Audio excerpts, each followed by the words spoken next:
Yo, yo, yo, welcome to OuttaPocket with RGIII, hosted by your boy and the 74-time All-American, Griffin. But make sure you guys like and subscribe to our YouTube channel. We can't get this done without you, and our growth has been extreme over the past month because of you guys. So again, like and subscribe to our YouTube channel, and tell your friends to do that as well. Today, we got a special guest, very special guest, a guy that I've been wanting to talk to. We've been wanting to talk to for a very, very long time. So much so that I have to go ahead and do this intro. Ladies and gentlemen, joining the show today is one of the most electrifying, decorated, and respected superstars in WWE history. He's a Grand Slam champion, a multiple-time WWE World Heavyweight champion, a Royal Rumble winner, Mr. Money in the Bank, and the very first NXT champion. He's headlined WrestleMania, stolen the show around the globe, and redefined what it means to be a modern-day wrestling icon. Whether he's burning it down or building his legacy, this man is the architect, the visionary, the revolutionary, Seth freaking Rollins.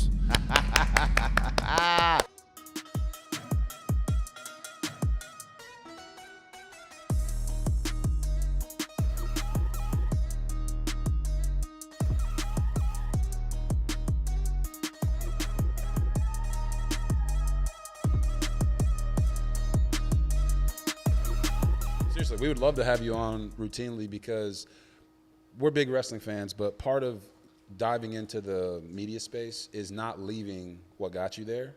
So we believe there's a unique, connection between sports and entertainment. WWE, wrestling, that's exactly sports and entertainment. Yeah, that's all it is. So if you go call Bears games, right, they're going to say, well, why is he calling Bears games? So if we can show them, hey, no. This guy knows what he's talking about football-wise. Hey, it makes that transition so much easier. And you don't need us to do that, but we would love to do that. Hey, that would be fun. I'm open to all opportunities. So yeah, we'll work on that for sure. Make sure that happens. Do you think you could play quarterback in the NFL? Like tomorrow? Like tomorrow? Or are you gonna give me some time? Or are we gonna put me in the Wayback Machine? Okay, let's put it this way. Right here, I have some plays. Okay, Oh. So part of playing quarterback is being able to repeat the play that they tell you in your ear. Oh my goodness! Back to the team. Oh my goodness! Okay? So I've got these are different difficulties, but we're going to start with the most difficult one first and foremost, all right? And we have a leaderboard right now of certain guys that have done this and how many words they remembered. So I'm not going to try to trick you. I'm going to give you the play. You just repeat back to me as much as you can or you remember, and we'll go from there. Oh, God. All right, sure. First play.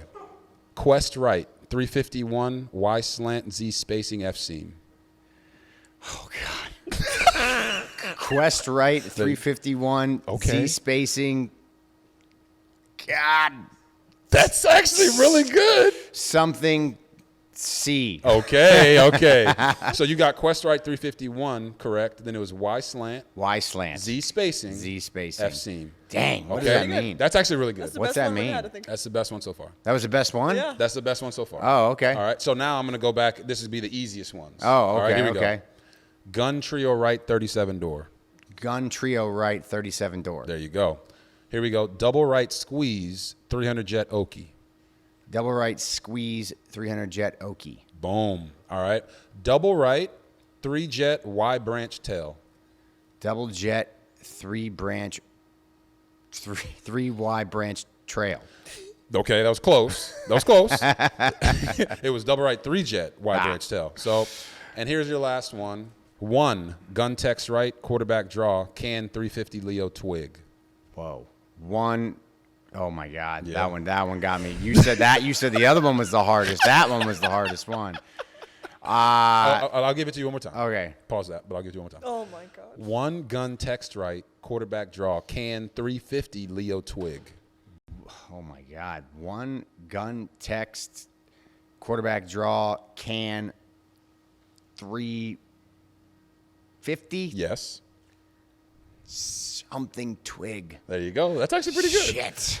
It was one gun text right, quarterback draw, can 350 Leo Twig. Leo Twig. Yeah, that's actually by far the best of anyone that's done this drill yet. That's hard. And that's like a different language. It brother. is. And like for me, it's easier because I called this for 20 years. Yeah. Not NFL plays, but just plays in general. And people don't understand is it's not just playing. It's not just running away from guys that are 300 pounds.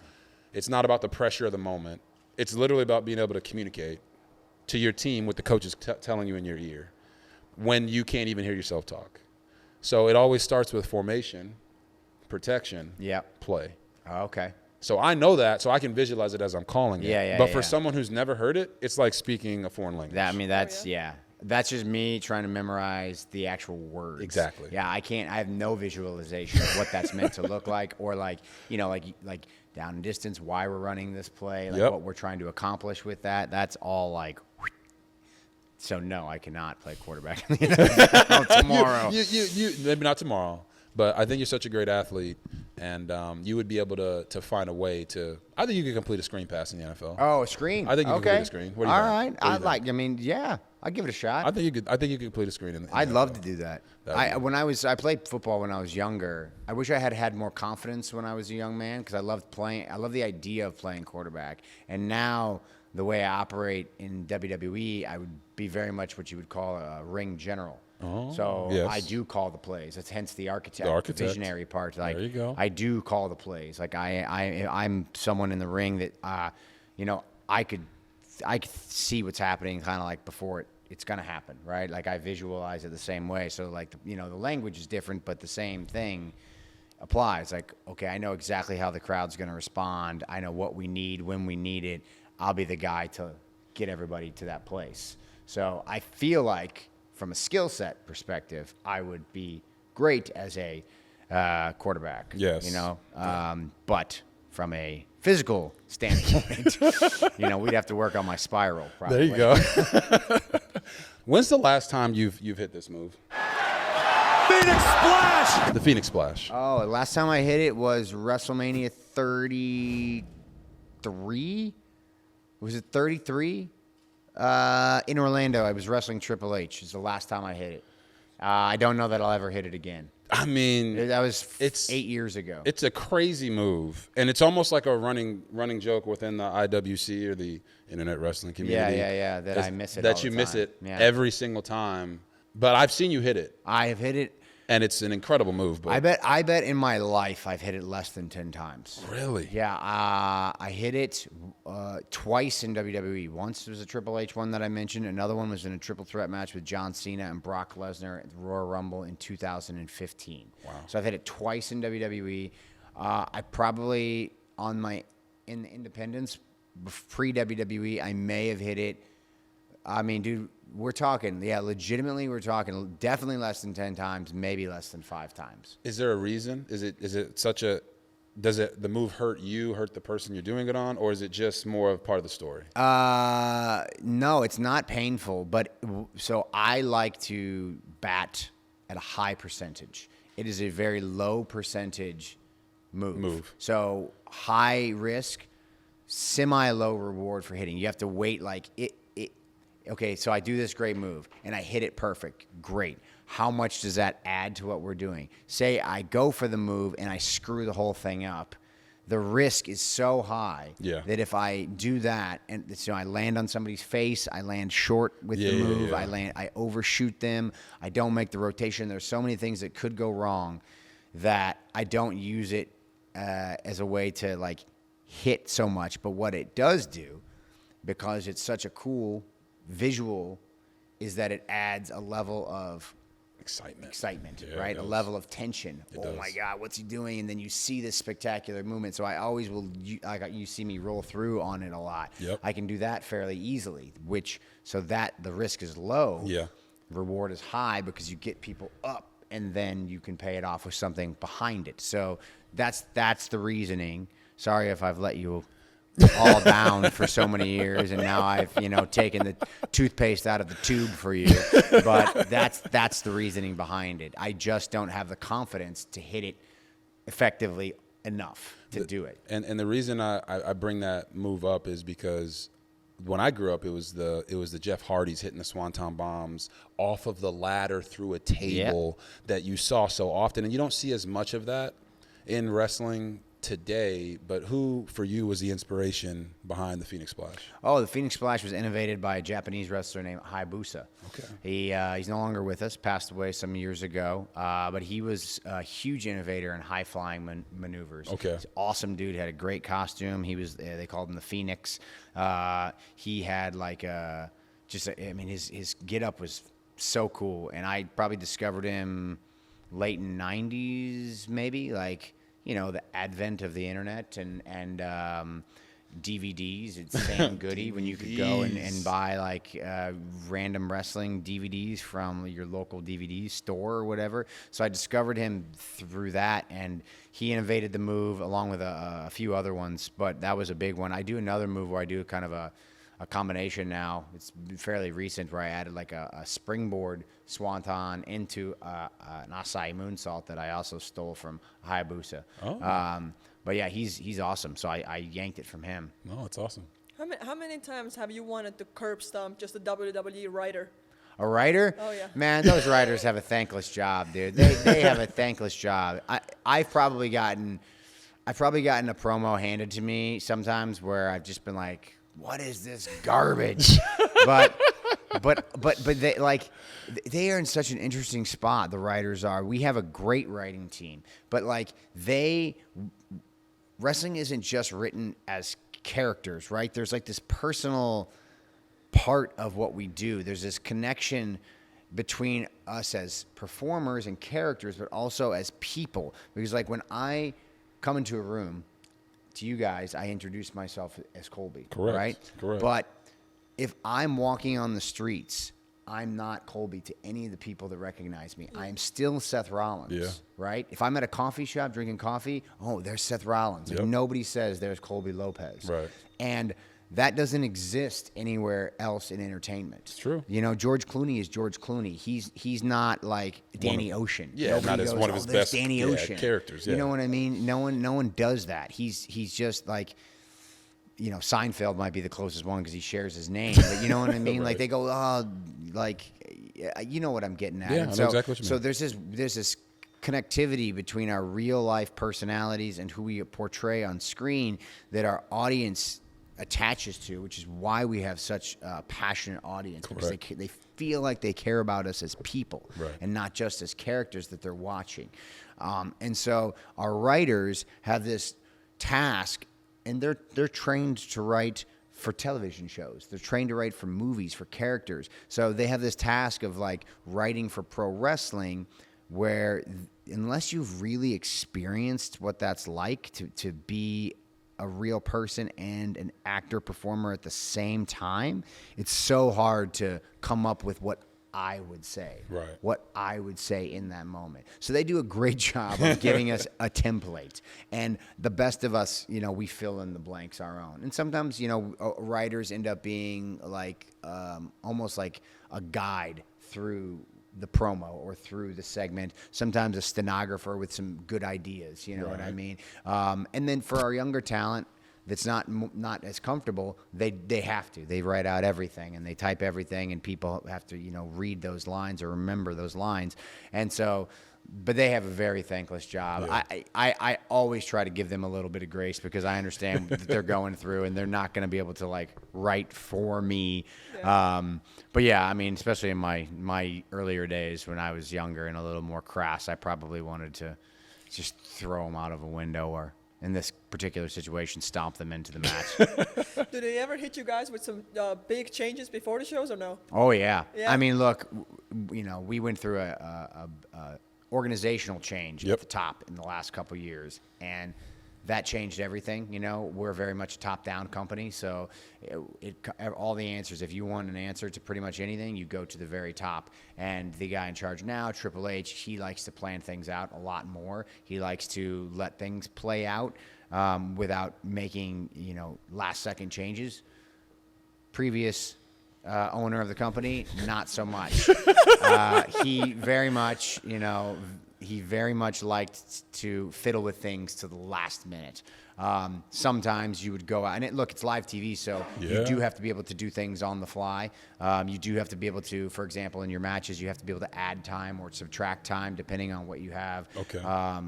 Where you're at in the show. If the segment before you goes long, you have to be able to cut down. So you have to know how to do that, or cut your promo, or if the crowd's giving you reactions that you weren't expecting, or maybe not giving you reactions you were expecting, you have to be able to do that in real time. But from like going in like a game plan perspective, we definitely have less last second changes than we used to, say, 2 years ago. Gotcha. So that has been a major improvement, I would say. Okay. And you talk about script writers or the writers being able to capture the essence of the character. Well, there was a situation recently with Tiffany Stratton and Charlotte Flair where they kind of go off schedule. It becomes very personal. Like, what did you think of that situation on its own? Gosh, that's a tough one because I do have some opinions about it, but there's sort of, how do I say this? I think no matter what, it's a collaboration, in my opinion. It should always be a collaboration. And look, I've been out there in the ring with people who I didn't like. You've worked with, I'm sure, played with people that you did not like. But there's a certain respect that you share, and a communication that should happen, and an understanding. You know, one of my favorite people in the world is John Cena. And John always told me whenever we would cut a promo together, you say whatever you want out there. We're on TV. It's fair game. Right. Anything you want. My skin is thick. And in our industry, you have to be able to do that. You have to be able to have a thick skin because we are in the conflict business. And the best conflict that we can sell is real life conflict because our audience is so smart they can sniff things out from a mile away. So in my opinion, what happened on last Friday, I guess it would be, was the best thing that could have happened for their story. 1,000%. Because we're on this podcast talking about it right now. Yeah. And had it not happened, we wouldn't even be thinking about it at all. So in my opinion, the direction it went, it's going to help bolster their match leading into WrestleMania. Now, can we get both of them to come together and work together? TBD. Okay. We'll see. I don't know. They've got a show. We'll see what happens. And like I said, I've been in the ring with people, and I've been in promos with people that I didn't like, but there's always an understanding of what lines to cross. And look, if you're gonna break that agreement, then you need to be prepared for what comes back at you. Okay. And I'll just leave it at that. Understood. I want to go back to something that you said in the beginning. You said that how WWE or just the fighting scene used to treat women back in the day. What has been the biggest change when you first joined the main roster and now in the WWE locker room? Overall, or just in the arena of women, would you say? Overall. Oh man, I mean, I joined like the main locker room in 2012, and the business was starting to tame down a little bit at that point anyway. But I mean, there's just like the animosity between performers, it just has really dissipated over the years. Okay. It used to be very much, I mean, if you start to go all the way back, it really was cutthroat. Okay. It was really cutthroat, and nobody trusted each other. There wasn't much camaraderie. Like, it was sort of clique camaraderie, but there wasn't like a community. It didn't feel like. It didn't feel like we were all in this together. And a lot of that came from the fact that a lot of guys in the 80s and 90s would come from what we call different territories. So they wouldn't really interact with each other until they got to WWE. In the 2000s, and then as we got into the 2010s, you started to see everybody kind of coming from what we call our developmental system, which was down in Florida, Tampa when I was there, and then later Orlando where it is now. And so you started to see everybody kind of come from the same place. So they all got familiar with each other, and then, you know, the old timers, so to speak, not that they got weeded out, but, you know, they just they time out as it happens, as it normally happens. And So there just became a much more community aspect. The partying and the bullying or the prank wars or whatever it may be, like it just started to kind of dissipate, over the years. And so everybody's just happy to see each other when we come together. It's just not, you don't feel that. Occasionally you'll get the Tiffany Charlotte situation, or in my case, the CM Punk Seth Rollins situation, where the people don't really get along with each other. But again, it's work and you just mind your own business. But that is not the rule anymore. It's very much, it's very rare when you come into those situations. So I feel like there's just not a lot of disruption backstage, and that harmony, I think, is actually what has led us into, you mentioned that the Attitude Era was the golden era, but really we're in the golden era right now, in my opinion. The business is making more money than it ever has. True. We're on the cusp of WrestleMania here in Vegas, 2 nights. It's already the highest grossing WrestleMania of all time, which will make it the highest grossing WrestleMania in the event in the history of our industry. Night 1 and night 2 beat out WrestleMania last year in Philadelphia, and so we're in such a great spot. And I think a lot of that has to do with the fact that everybody's working together to create what could be what is a great space to work. Yeah, like almost building the storytelling that's so essential to the business. We're working together as opposed to working against each other. And you get conflict, but it's controlled conflict. Right. And I think our audience's education about what the industry is kind of went through a cycle. We started to peel back a little bit the curtain in the early 90s, and so you started to see a little bit more, and that worked for a minute, and then I think it hurt the business for a long time. But now everybody's kind of smarter, and we again are showing them the business in a different way, I think, especially in the past few years. And I think letting them in on the storytelling a little bit more. And I think that's such an exciting aspect of what we do, and a unique thing. Yeah. And the way we do it, and the way we're able to do it for a year straight with no stopping. Yeah. And so I just think we're in a cool space with our creative and with our relationship with our audience. No, I agree with you completely. And let's continue to get visionary in this thing. Okay. Drew McIntyre recently was talking, and he said that, Triple H, the match he had against Chris Jericho way back in the day, where he tore his quad off the bone. Yep. And he finished the fight, right? Finished it. He was in the walls of Jericho, just dying in Yep. the middle of the ring. And he said, that's where he caught his inspiration from. For I'm gonna have to die in this ring in order for me to look at the ref and say, hey, I can't go anymore. For you, what's the worst injury that you've ever had to wrestle through in the middle of a match? There's 2 that jump to mind. One is the most prominent one that you might have known about, which was I basically tore every ligament in my knee on a live event in Dublin in 2015 when I was World Heavyweight Champion. So I was doing a move, it's just like a sunset flip into a power bomb. So imagine a very large Demon Kane. He's 300 pounds, and he's on the second rope, and he's kind of bent over, facing out, and I'm on the top over him. So I flip over him so that I land underneath him. Then once I land underneath him, I'll pick him up, and there was a table I was going to put him through. Now, I've done this move a million times, but Kane's 7 feet tall, so his biodynamics are just weirder than a normal person. So when I landed, I didn't land.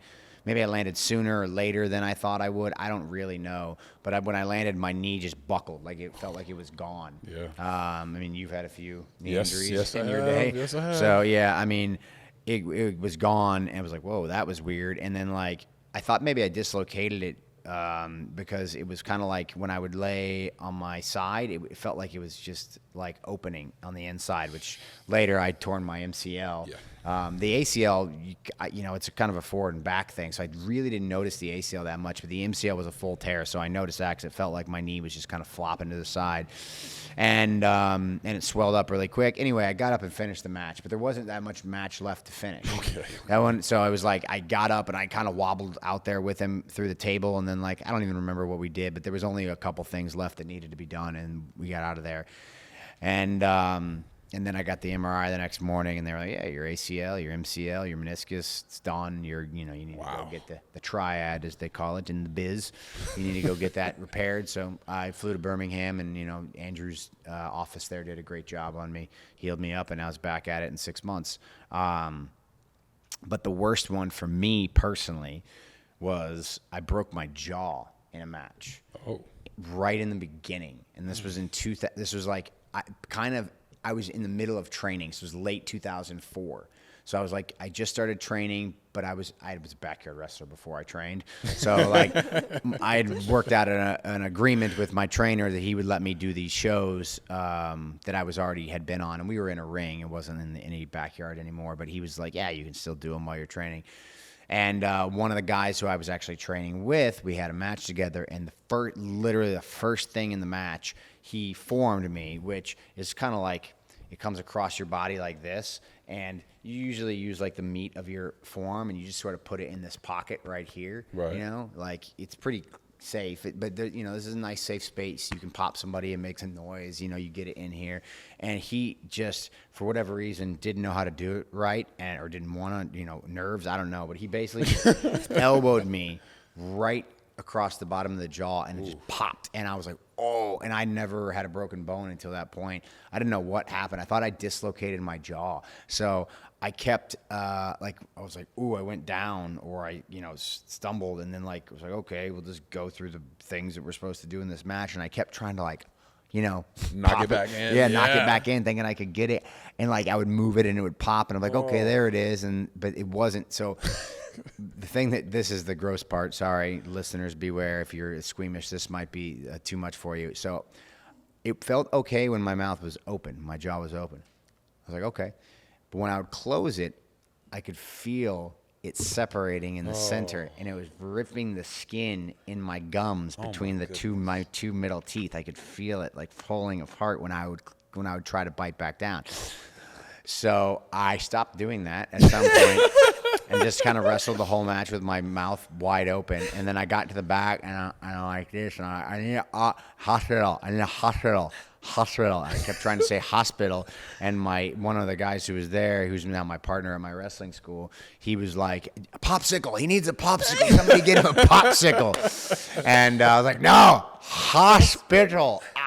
So they took me to the hospital to do the x-ray, and I had a little bit of a break up here, but the main one was right down the center. My jaw was just broke right down the middle there in the lower mandible. So that was why it was pulling apart every time I would bite down, because it was still pretty attached here. So what I also found out, normally, you get your jaw wired shut when you break it. But because the break was in the center, they basically just put a brace, then you get braces on your teeth. They basically just put a brace across my bottom teeth there, and it held it together that way. So I didn't have to get my whole jaw shut. So I was able to I had to have soft foods for 2 weeks, and then eventually I could I remember the first thing I had was a bite of thin crust pizza was my first real food. I was like, nice, and no complications since then. But that was extremely painful and pretty grotesque as well. No, I mean, I'm on the edge of my seat listening to that story. Is that the hardest you've ever been hit? No, God, What's the hardest you've ever been hit when you hardest thought you were I've dead? ever been hit? Oh, man. Probably a forearm as well from a guy named Chris Hero. So I've only been knocked out in the ring a few times, and this was one of them. I was on the outside of the ring. We have these guardrails. This is before I get to WWE. And my back was against the guardrail. And it's about waist high. So it kind of acts as a fulcrum. If you were to get hit in front, you could sort of rotate over it. You protect yourself if you hold on with one hand and kind of put one arm back. So it looks pretty gnarly. But I had every intention of when he was going to form me, I was going to just go over backwards and kind of land safely on my side or something. Right. And he hit me so hard. I don't even know where he hit me. I have no recollection of it. He crushed me so hard on this rolling elbow that he did. And I don't know if I was knocked out when he hit me or if I was knocked out when the back of my head bounced off the concrete. But I remember waking up, and I wasn't out long. I remember waking up on the concrete upside down being like, where am I? And I, once I kind of looked up and saw my surroundings, okay, we're in Chicago, wrestling Chris Hero. Okay, I know where I'm at, but dude, I was gone on that one. That was probably the hardest that I can remember. And I've been in the ring with some, like Brock Lesnar's a big, strong dude, and he could maul me if he wanted, but he was very safe. Bobby Lashley, who's a big giant man, he is way stronger than he needs to be. Braun Strowman is another one. A Big Show chop is pretty bad because Big Show's he's a giant. He's this big giant guy, 7'2", one of the nicest guys I've ever met in my life, 500 pounds, but he's a shoot giant. Shoot meaning real, and his hands are so thick. They're just like it's a dense brick, and he has a move where he just puts you in the corner and just comes down on your chest. And again, safe as can be, not gonna hurt me, but it's painful. It's a big, thick, 12-pound hand just raining down on you. So those are a few ones, but I think the Chris forearm was probably the one that I remember the most. Okay. Speaking of all those things, there's a certain level of toughness that comes to being in the ring and being able to do it at the high level. Do you think that the new wrestlers, the new generation, are they as tough as your generation? I always think that every generation is a little less tough. Okay. Because they don't have to be, though. Yeah. I don't have to worry about somebody shanking me in the ring. The way, you know what I mean? I'm talking about the guys in the 70s and 80s, 60s, 70s, 80s. There was genuine concern that, like I said, shoot means real. In this scenario, somebody was gonna shoot on you, and they were trained in ways to hurt people, to make them do what they wanted, because there wasn't as much collaboration. They wouldn't talk about what they were going to do ahead of time as much. And so you never knew if anybody was going to try to get an upper hand on somebody else. And so you always had to be prepared. And it was you would err on the side of caution. So if you even thought that somebody was going to try something, you would just preemptively do it to send a message. Don't try it. Let's work together. Kind of thing. Wow. So that generation is extremely tough, and they would be on the road, and they didn't have the information that we had about prehab and rehab. That's true. And so they just drank, and they took uppers in the morning and downers at night, and never slept, and that's how they got by. And that's why so many of them are dead. Yes. And I mean that with all due respect. It was a really just Wild West business, and as it's turned into more of a business and less of a circus, we don't have to be as tough, as wild as they were. And so we have the knowledge and information of how to take care of ourselves a lot better than they did. And we use that knowledge and information to our benefit. And so, yeah, I'm always of the opinion that every generation's kind of a little bit wimpier than the other one. When you talk about the new generation, now you're seeing the influencers come in. You got Logan Paul, who didn't grow up in the wrestling business, but is, a WWE superstar. And you got IShowSpeed showing up in the ring, and Kai Cenat and all these guys coming out. I know Logan's a little different, but how do you feel as a guy that grinded to get to where you're at, to be in the position that you are, with those influencers coming into the business? So I have mixed feelings on it. I think there's a place for it. Wrestling's still not the most mainstream thing in the world, and I still think there's a bit of an audience that discredits what we do.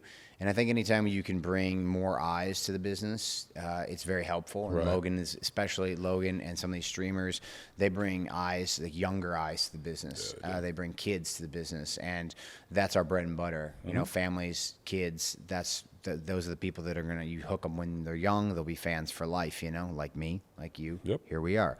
So I think that there's some use to them. I think it comes at a price and at a trade-off, because there are only so many spots available. And so when you have someone like a Logan Paul that you're going to pay a lot of money, is that worth it to you for what it's going to bring in with his audience, compared to what you are going to lose in time and equity and energy into, say, a prospect of some sort.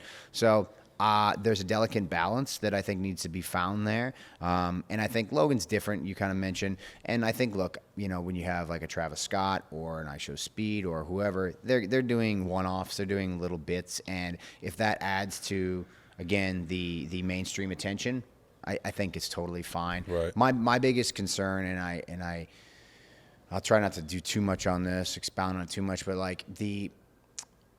My biggest concern is the generation that's being kind of groomed now.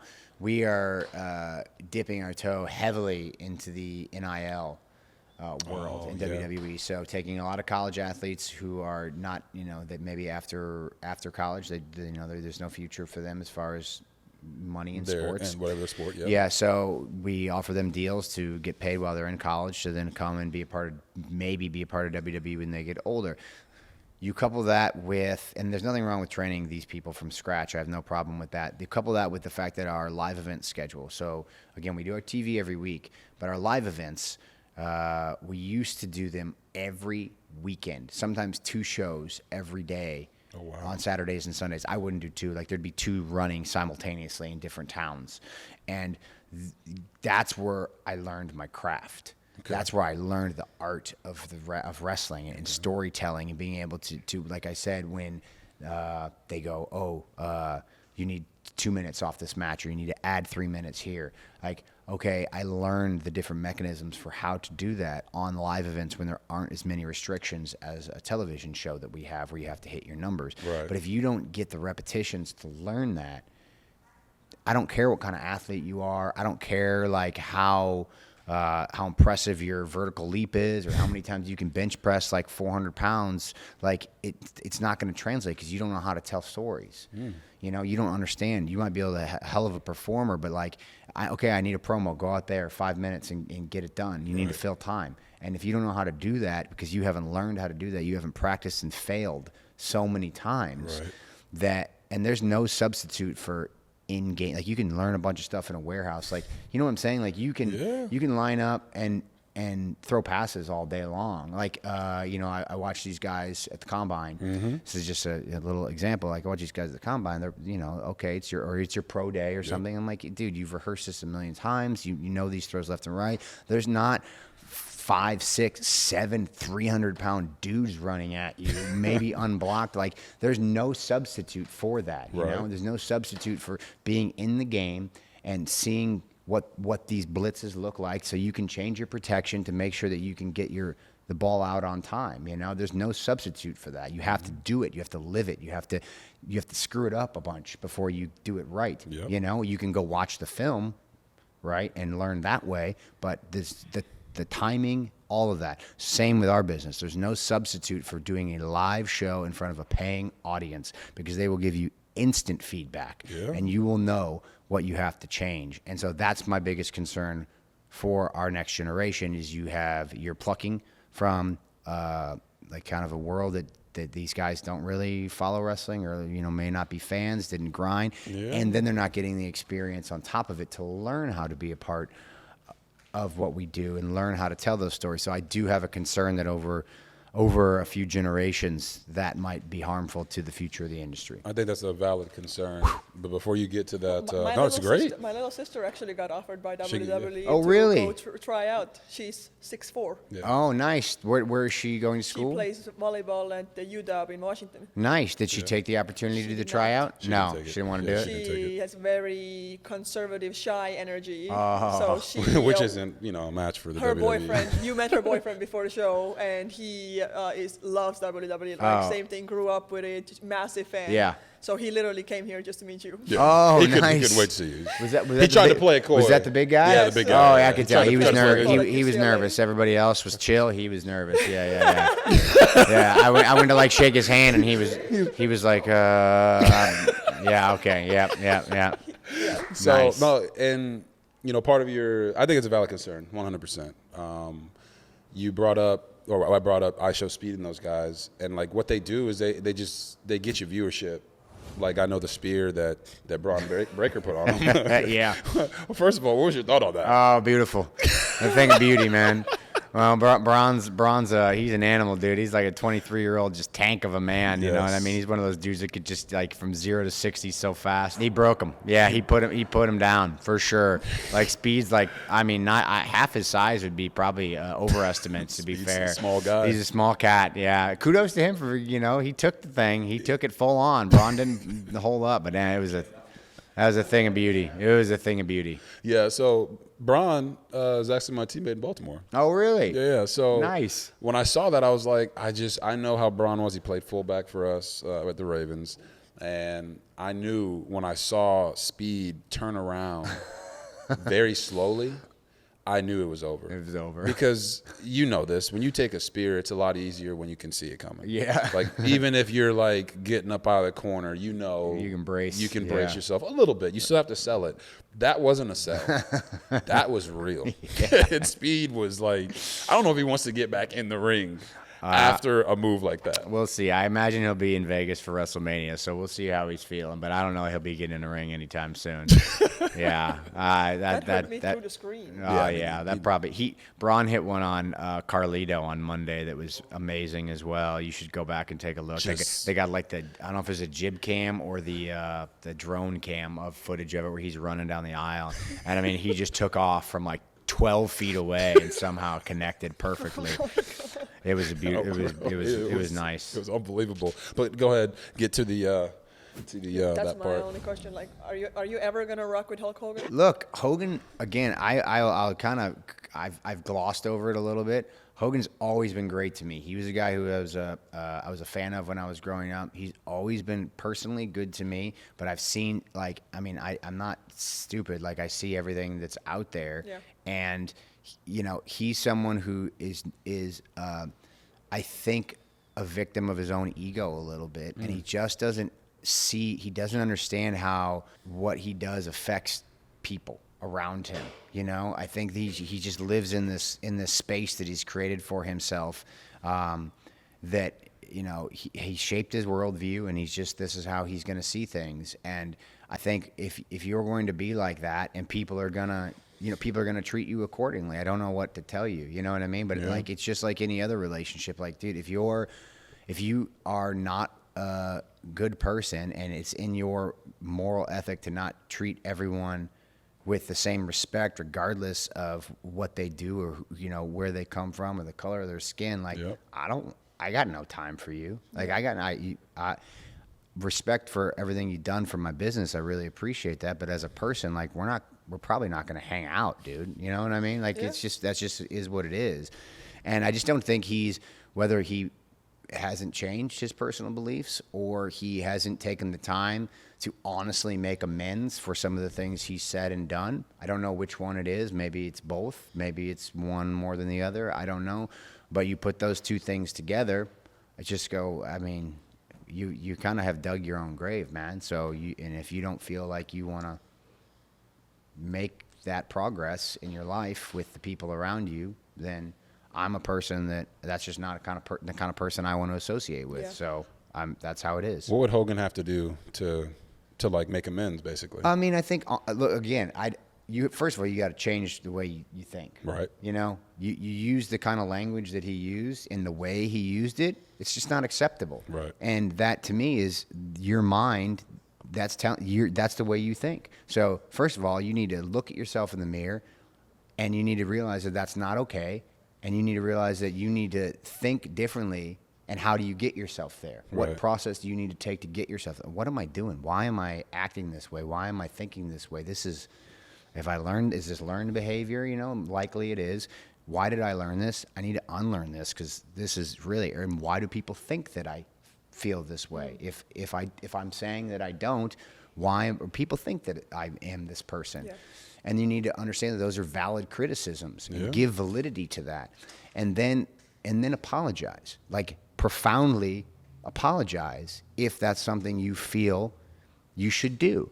And again, if you don't, then I ain't got time for you. And the people that boo you when you come out to the arenas, they don't got time for you either. So there's not that's just, again, if this is the person you want to be, okay, that's who you want to be. But a lot of us just aren't going to have time for you. And I think it's a shame. I really do. I think it's a shame because just in my industry personally, he's done a lot for it, and I think he has a lot to offer. He's not been one of those guys, those old-timers who've, dunked on the business, the future of the business. He's never been that type of guy, and I think he's got a lot to offer, and I just wish he would look in the mirror a little bit and be like, dude, I screwed up, and that's not who I am, and it's not who I want to be, and I apologize for that, and I hope that you guys can accept my apology, and I'm trying to do better every day. And I think if he just approached it that way, it might go a long way in helping him kind of build relationships with people like me who are like, I ain't got time for you right now, man. Yeah. And I know that's got to be tough for you because, like you said, you grew up watching. Like, he was one of the ones that... You know, it's not that tough, I guess. It's just not. Because of what he did. Yeah, because I just go, dude, I got no... I mean,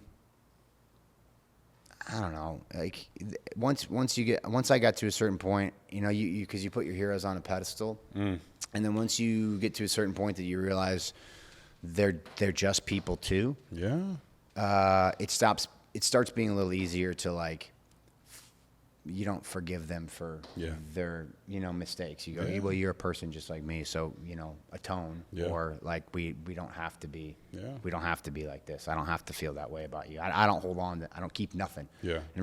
In life, like, I don't like keeping anything in my house, and I don't hold on to nothing. So, like, you know, how I feel about you today doesn't have to be how I feel about you tomorrow. Yeah. It's a movie, The Fault in Our Stars. Have you seen that movie? I have. Yeah, so it's one of the saddest movies ever. I can't get, like, through 10 minutes of the movie without crying. And that's, you know, as a man, it's okay to cry. But part of the movie is that, like, sometimes when you meet, you know, these stars, these people that you put up on a pedestal, and they're not necessarily who you expected them to be, sometimes that can be tough. But I get your point exactly. Once you make that decision, you're a grown man. Like, you know the difference between right and wrong, and you're doing wrong, and you're purposely doing it, and you're not making amends for it.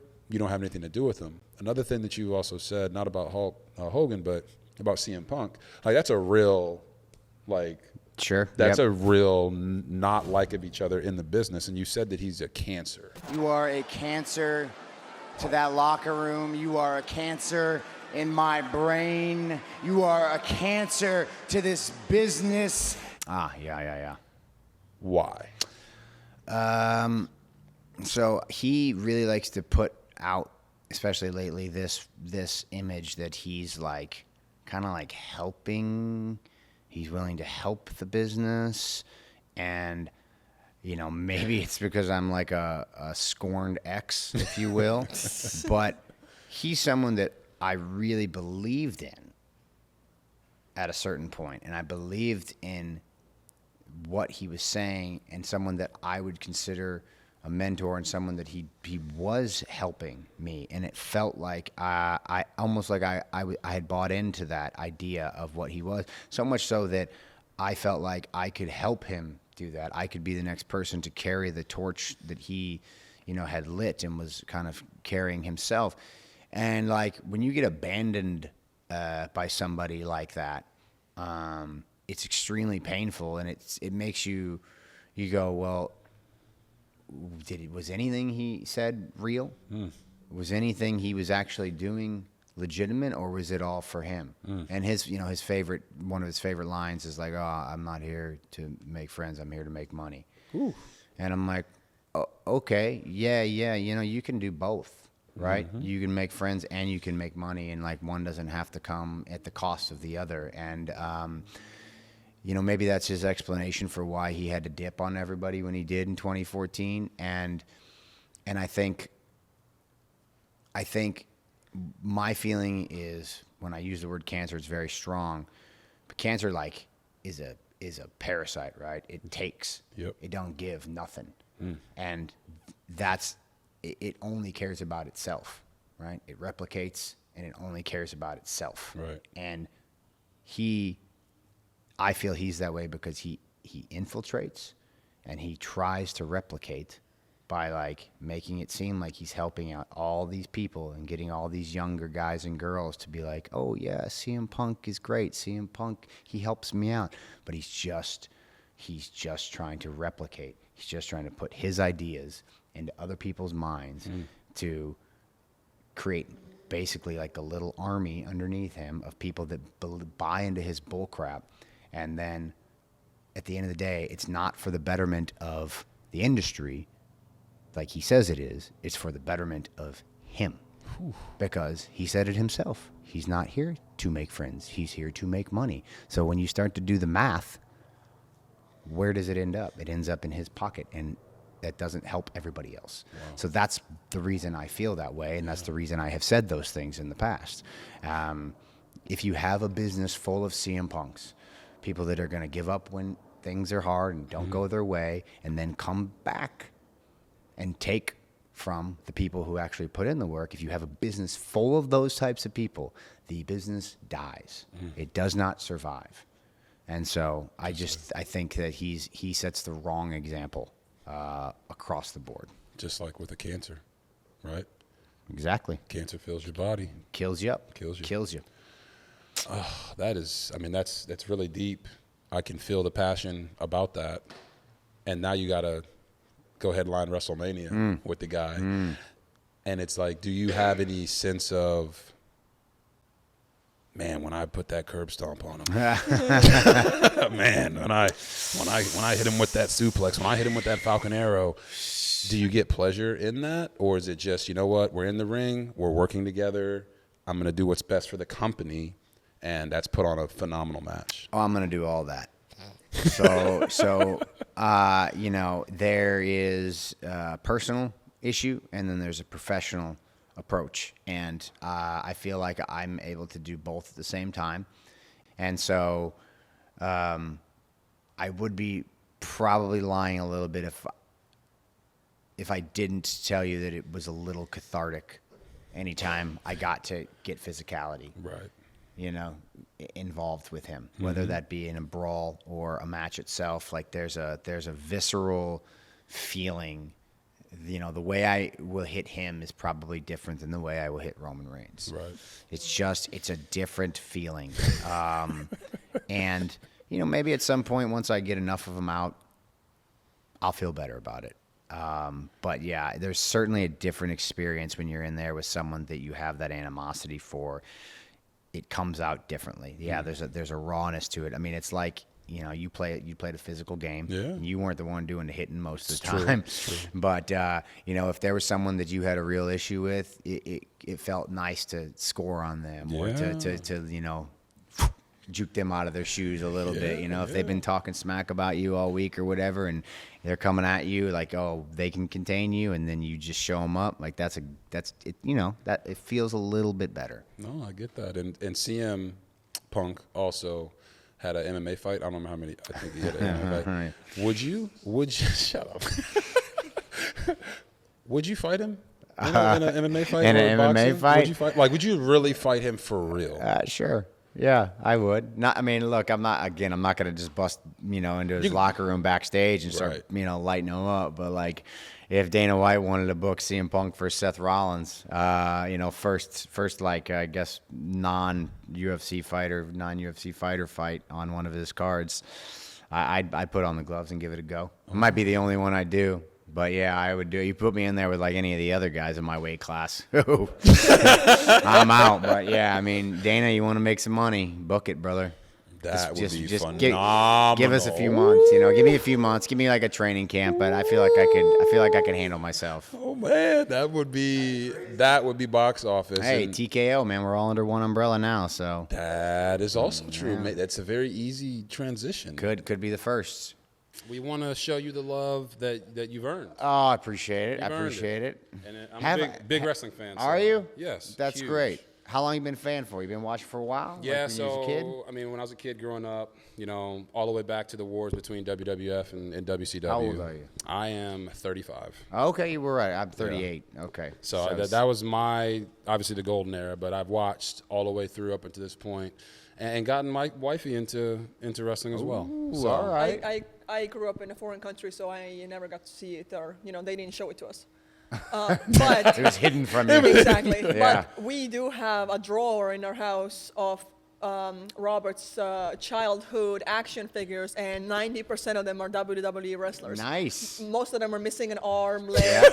Some are missing a head. Sure, of course. But now our kids play with them, and Rob was like, "Don't break it, don't break it." I was not expecting her to throw out the toy drawer. I love that. That's how I learned about most of the fighters. I'm like, "Hey, who's that? Who's this? Who's this one with no head?" Yeah. Goldberg, Ric Flair, Kevin Nash, Sting, Scott Hall, all those guys. British Bulldog. You were a WCW guy at first. I was a WCW guy at first. Okay. You know, but it's cool to see the evolution of wrestling and how it's come about. Business has changed a lot in the last 25, 30 years, that's for sure. Yes, So it has. it's cool. It's cool to have. I grew up in the early 90s being a fan, so I was like a WWF fan. Okay. Hulk Hogan, Million Dollar Man, Jake the Snake, Macho Man, Ultimate Warrior, Bret Hart, Shawn Michaels. These were my people. And then I basically have loved it from when my dad and my grandpa, uncle took me to like a show when I was 4.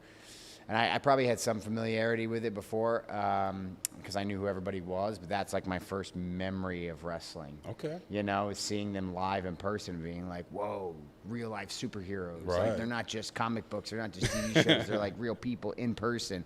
I want to do that. That's cool. I can do that, you know? Well, you are certainly doing it. I'm trying. But You want Before we get to the wrestling questions, we like to start off our show with a little mental health check-in. Oh. How are you doing as a person? Oh. Personally, how are you doing? Fantastic. Yeah, I'm doing really well. You know, it's funny. We always do New Year's resolutions, and one of them for me was to write more. I used to write a lot when I was, just put pen to paper when I was younger. And, it's kind of like a therapy thing, it's a thing just to do, just to get out your thoughts, your internal monologue, whatever you're not discussing. And I was doing pretty good through January.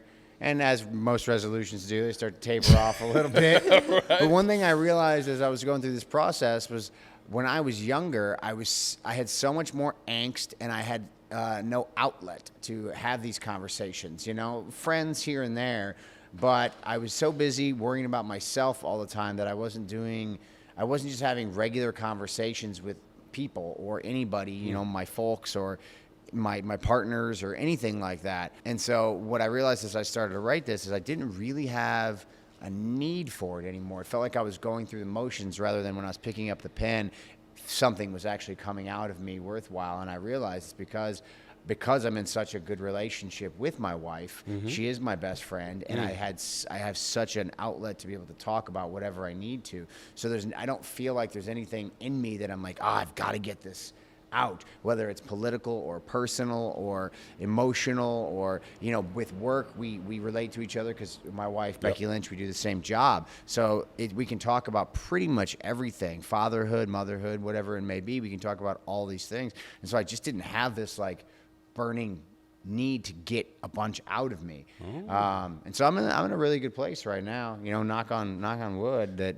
I don't feel, I feel very good about everything where I'm at personally, and I'm quite happy. So I'm pleased to say that to you guys. He already went there talking about his relationship with his wife. So let's go ahead and skip all the way down to that section, and just talk about you and Becky Lynch and the ability to manage being Seth Rollins in the ring, but then being Colby at home. How do you guys work? How does that work between the two of you? I guess there's not really a management strategy, and it doesn't really feel like I enjoy being Colby at home far more than I enjoy being like a superstar on television or on the road. I much prefer, and I always have preferred, being relaxed at home.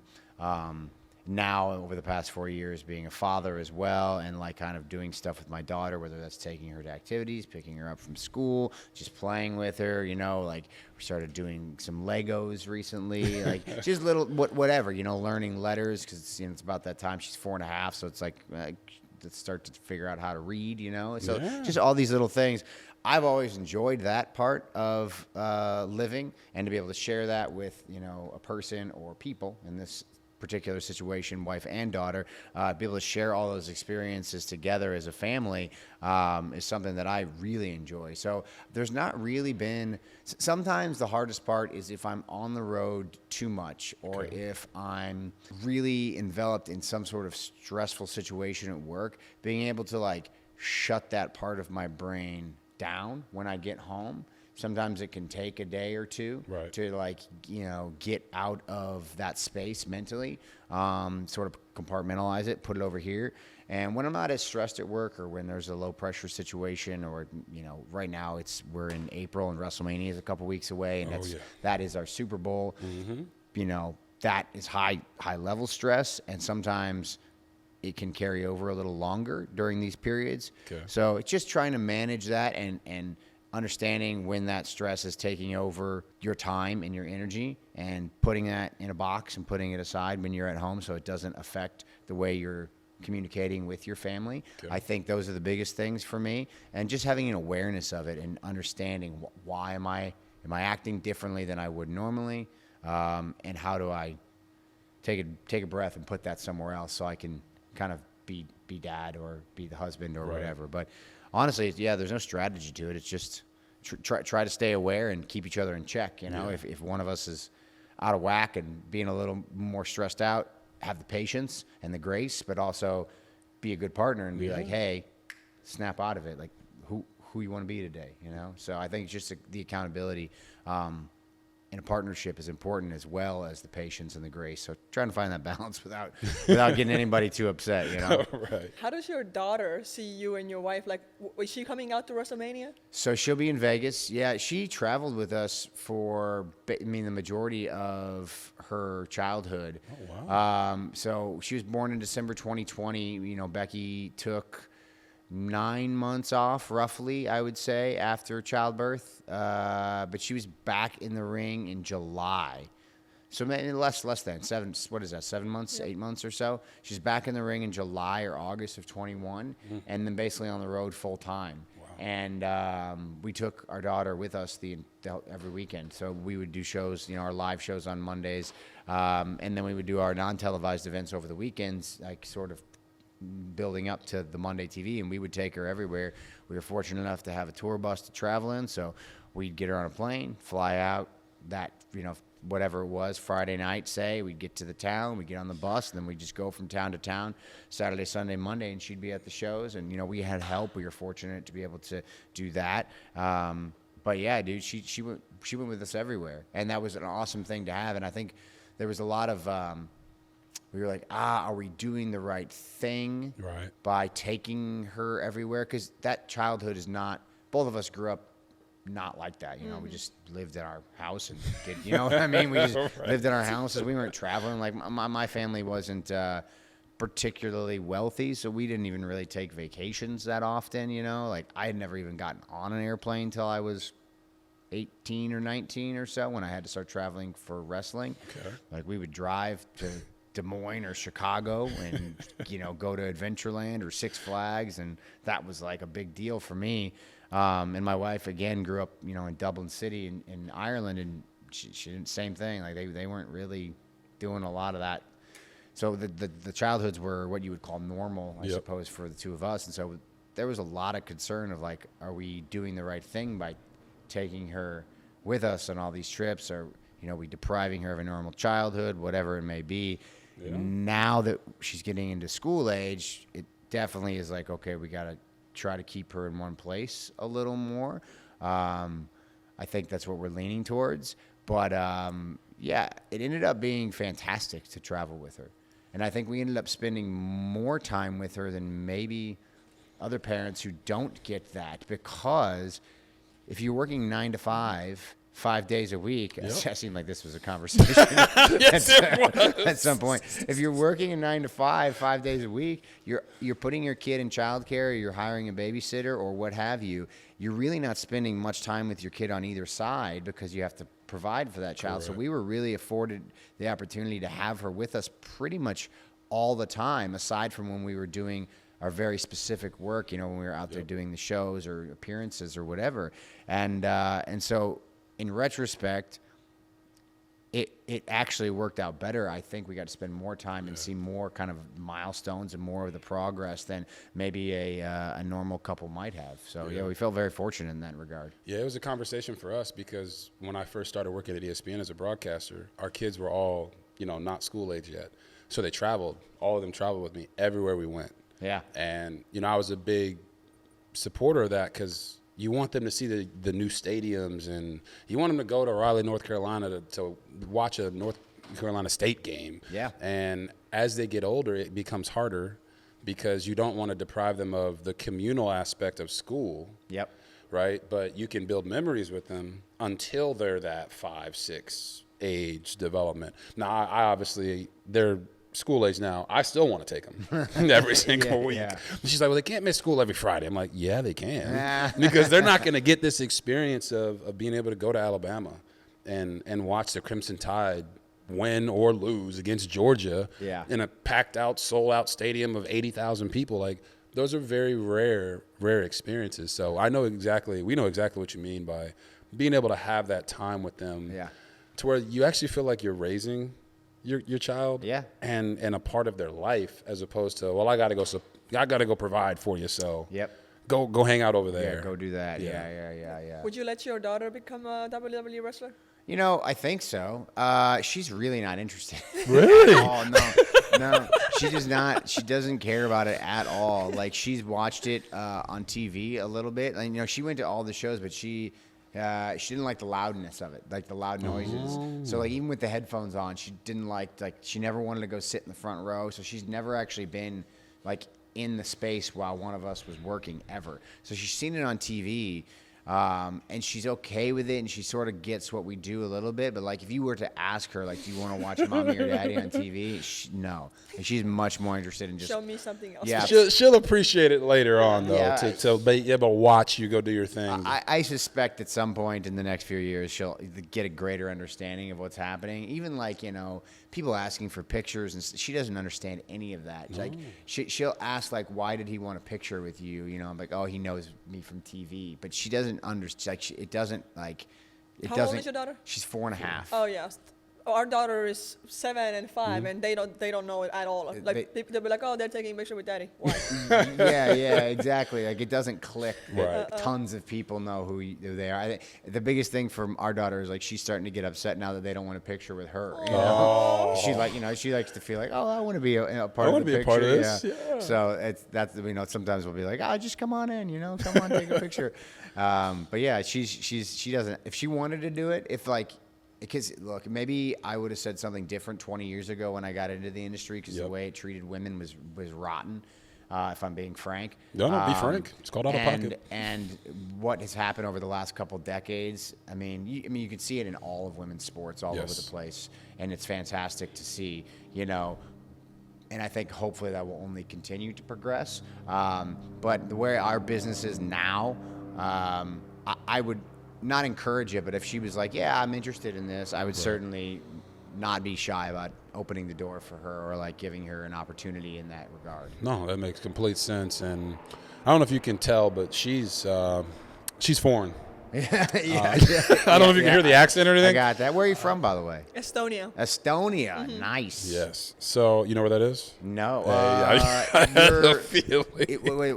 Is it Western Asia, Central or Eastern Europe? Eastern Europe. Eastern Europe. Yeah. There you go. That area to me, I'm like, I don't even want to start to try to figure out where the countries are at. You know It's a great guess. No, it's a great guess. It's was it border Latvia?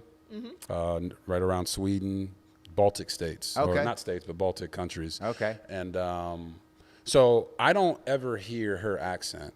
Oh, really? When we're together. Yeah. Because I've become so used to it. Yeah. But every time I watch back a show, I'm like, I get just. what did you say? Why do you sound like that? But it's just because I'm so used to it now. And I was watching some clips of you and Becky, and you were making fun of her accent. I think it was one clip when she says she calls a garage a garage. A garage. Yeah. How much fun do you have personally with you and your wife of like just understanding and laughing at the accent? Oh, I love it. Yeah, she gets so mad at me because I can't do an accent at all. I just turn into a pirate. So I'm just like Iron matey. It's not even like a leprechaun Irish. It's just a straight pirate. And that's pretty much all my accents. They all sort of start okay and then just drop off into becoming a weird pirate. But we have a great time. She says stuff like, you know, tomato instead of tomato. She says the weirdest one for me is, you know, we say aluminium. Aluminium. Aluminium. What are you talking about? Is that a thing? Yeah, we say aluminium. Aluminium. What are you talking about? Aluminium? Hold on, Danny, how do you say it in Romanian? There you go. Yeah. No, I mean, if you look at the spelling, I go, okay, all right, fine. Enunciate and pronunciate every single syllable. Yeah, I get it. Fine. But yeah, that one's the wackiest one. Aluminium. Garage. what are the other ones? Like tomato. I don't know, but I always tease her about it. She's like, no, that's the right way to say it. It's not a tomato. It's a tomato. Come on. Oh, yeah. Like, all right, great. It's funny. I don't notice it either, Yeah. her accent when we're just having conversation until she busts out a wacky word like that. But, like, she's dipping her toe into acting and stuff, and so a lot of the times they want her to do American accents, right? If she's not playing a character that's, should we say auditioning for a role that is an American girl or whatever. Right. And she has a dialect coach, and like she'll do these tapes, and they'll be like, your American's not great, and I'm like, man, she's been in the States for so long, I barely hear it, I barely detect it. Right. When we go to Ireland or we're around her cousins or family or anybody from Ireland, their accents, like, then they soup up, you know what I mean? They crank it up. Supercharges it, goes Super Saiyan. Yeah. It's like somebody just injected them both and went, and then I'm like, what's going on? But and the crazy part is they still speak English over there, but Yeah, like you yeah, said, yeah. like you hear Conor McGregor talk.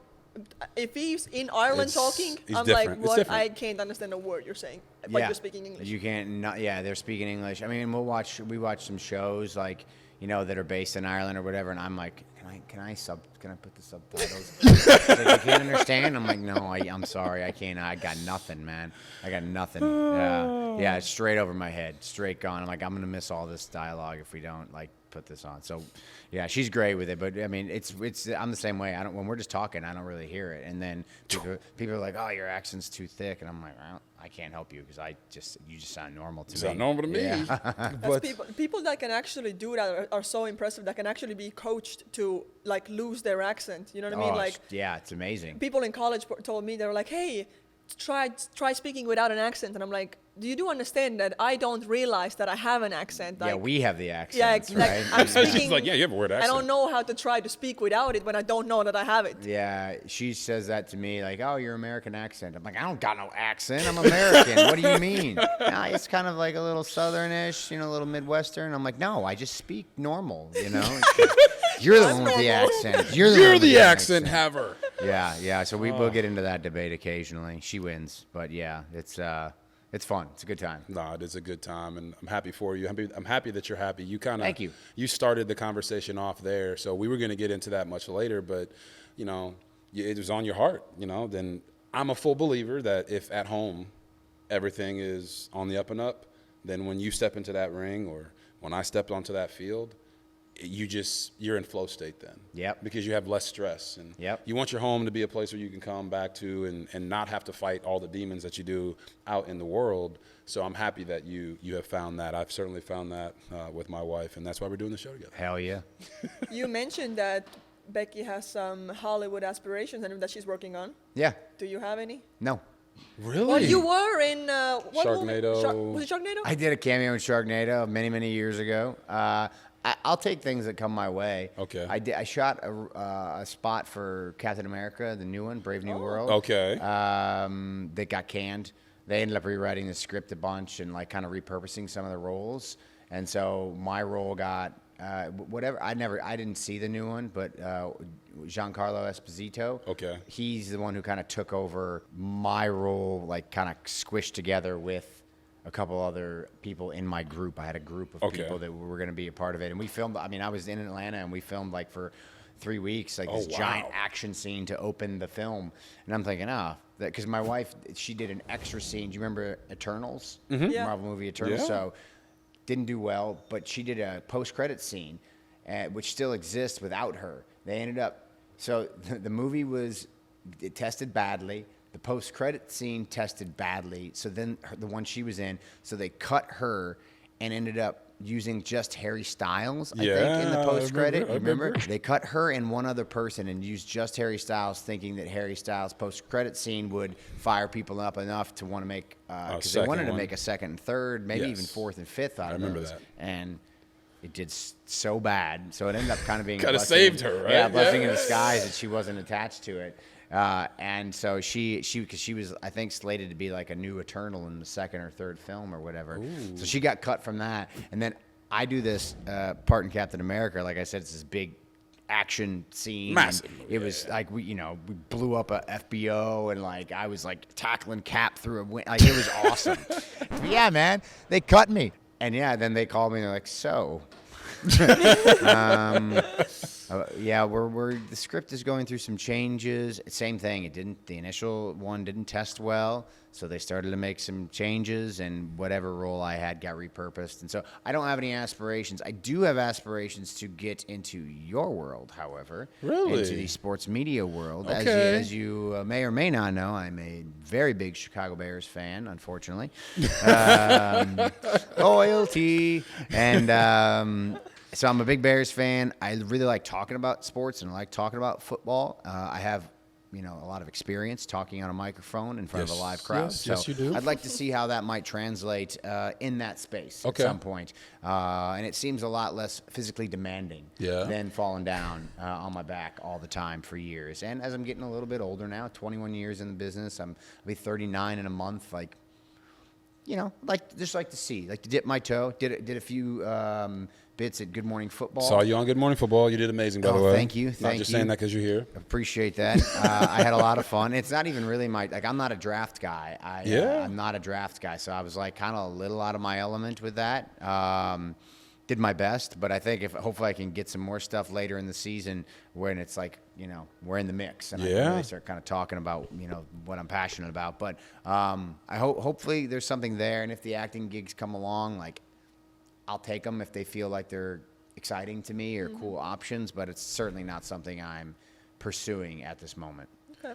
Is the talking football part of that, is that only network, or are you thinking like in this form as well, from podcasting, daily shows, that type of stuff? There's conversations around doing podcasts. I'm like, I have so much admiration for people that jump into podcasting and are able to like turn it into something very successful, because it's such a saturated market. It's very difficult. And to be able to find something that's unique and a presentation that people enjoy and want to continue to, subscribe and listen to and tell their friends about, like that is a hard thing to do. That is a hard thing to do. And so I don't feel like I have the initiative to really want to push that. And like I know based on where my following is at with WWE, I could probably do that at a moderate level at first, but like I don't know if I have the passion to like really push that forward right now. Maybe at some point in a few years it'll be there, but right now we're in talks. There probably need to be a big check written to really want me to do that. So I'm in talks with a couple people to see if there's something there, but it's very early stages, and I'm more of like if you could put me in the booth to call Bears games, like that would be like that's ideal for me. That would be phenomenal. That'd be sick for me. Since you're saying you're in early talks, let's go ahead and start our negotiations now to get you to join on with us. Does your wife have any aspirations of talking sports when it's all said and done? She is not an athlete, like in the sense that whatever I like, she'll just like it with me.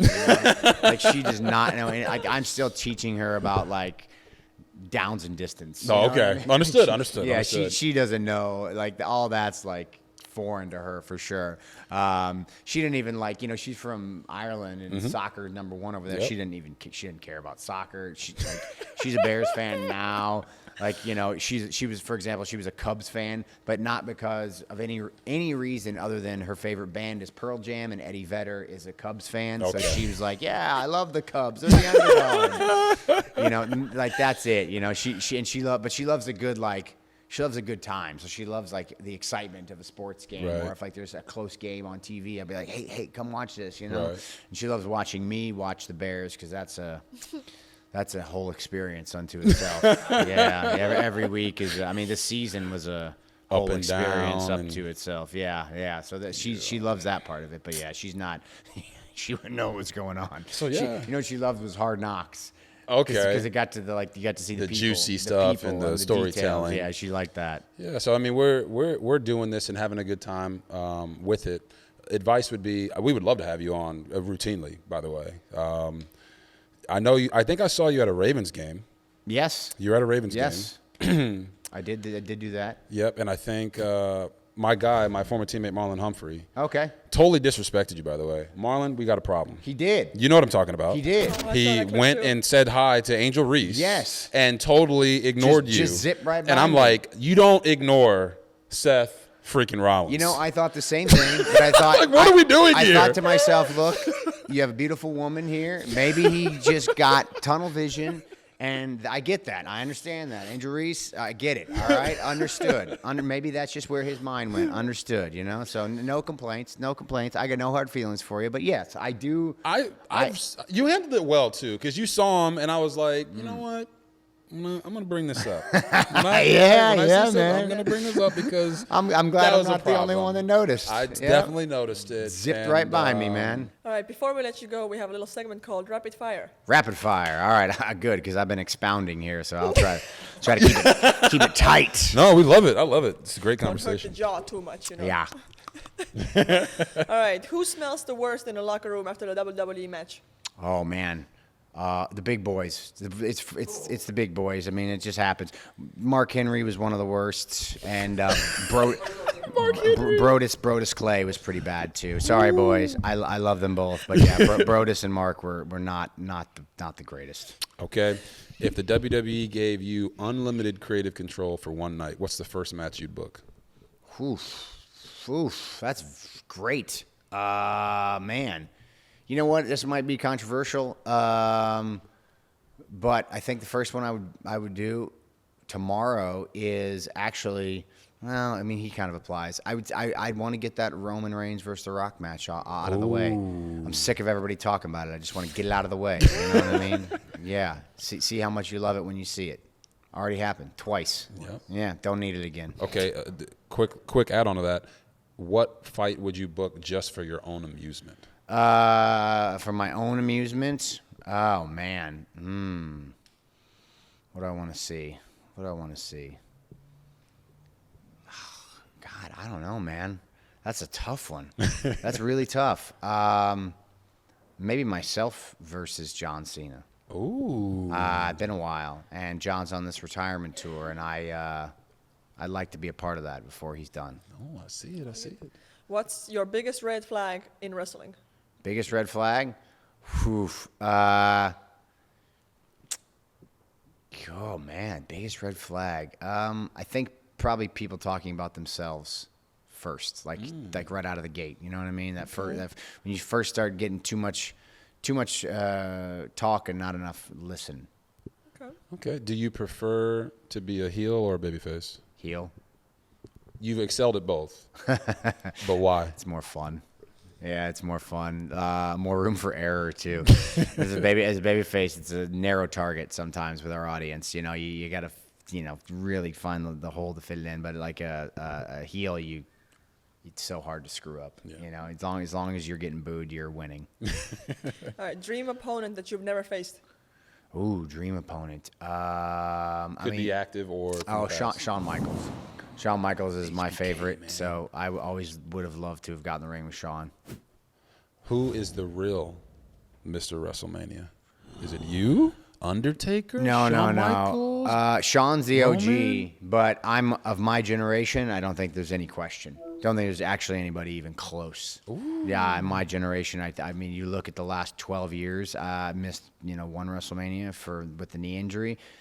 But there's not even, from a match quality standpoint, storytelling standpoint, I don't think there's anybody even close.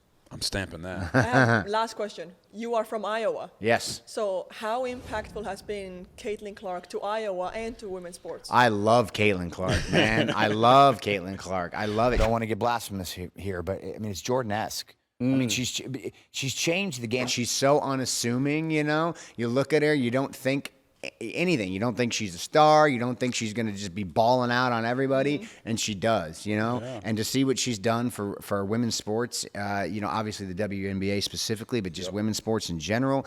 Even the fact that like you get this all this conflict at the top in the WNBA now about arguing like whether or not it should be her or is like Paige Buckers is coming out this year, and now she's going to be the top dog, and like just this like is it Angel Reese? Like who deserves deserves the credit. The fact that we're even having that conversation, I think, is amazing. And to see what she's done and the amount of money she's been able to bring in for the women in sports, I love it. In Iowa, we ain't got much, man. We ain't got no sports teams. That's why I'm a Bears fan. And so to see like people rally behind her is so cool. And like I get it mostly because my Facebook's private. All my other socials are like public, but my Facebook's private. It's all my friends from back home in Iowa. So just every time like anything happens with her in the news cycle, like they're all over. They're in such defense of Caitlin Clark, and I just love it. I think she's great. I can't wait to see like her sophomore year, what she's going to do. Like it's going to be fantastic. And then you get this, I mean, it's only going to grow. So yeah, great question. I'm glad we got to talk about her. She's awesome. Great question. Last question for you, for me, really just for the entire show. This is your hero shot, right? We ask every guest to give a motivational speech to the people out there, but it has to be geared towards something that's your story. So we don't ever come into the show like, oh, we want to ask him to say it this way. But listening to you talk, I think a big point of passion for you is the next generation of wrestlers.